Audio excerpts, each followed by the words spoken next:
কি করে রে? হাগু দিচ্ছে। কোথায় টয়লেট করলো আর কোথায় ঢাকতেছে? দেখ কি করে।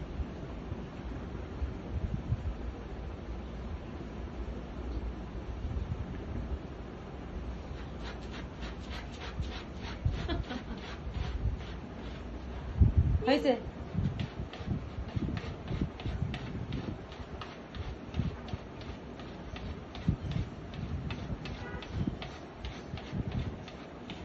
হয়েছে রে বাবা।